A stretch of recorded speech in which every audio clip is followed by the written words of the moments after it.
2 माह की जंग में बुरी तरह उजड़ चुका ये है साउथ लेबनान। जी हाँ, जंग तो बंद हो गई है, लेकिन उसके असरात क्या होते हैं, इस मलबे और इनमें रहने वालों के हालात को देखकर लगा सकते हैं। लेकिन ऐसा नहीं है कि जंगजू सिर्फ जंग करके ही रुक जाते हैं। दरअसल इनकी मदद को भी इनके रहनुमा ही हाथ बढ़ा रहे हैं। ईरान अपनी हिमायती तंजीमों की किस हद तक मदद करता है, इसकी बेहतरीन मिसाल इस वक्त देखने को मिल रही है।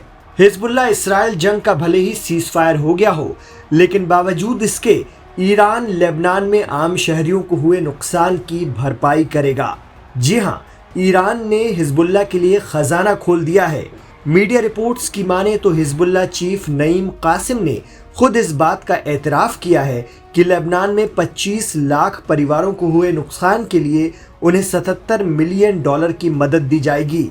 इसके लिए ज़्यादातर फंडिंग ईरान की तरफ से की गई है। जी हाँ, हिजबुल्लाह के जरिए ये रकम मुआवजे के तौर पर उन लेबनानी शहरियों को दी जाएगी जिनका 60 दिन तक लगातार हुए इसराइल के हमलों में सब कुछ तबाह हो गया।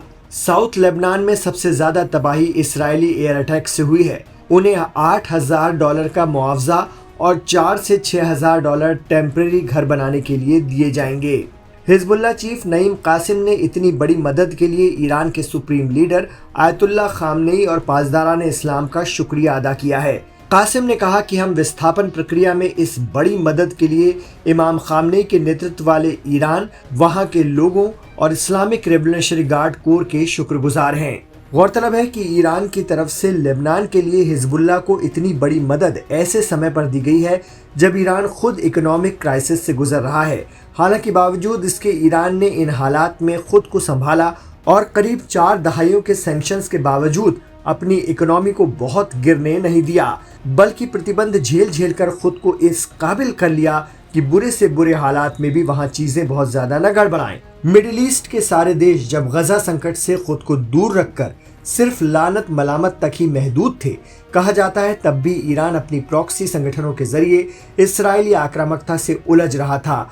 यहाँ तक कि अप्रैल और अक्टूबर 2024 में इसराइल पर सीधा हमला करके उसने अपनी ताकत भी दिखा दी।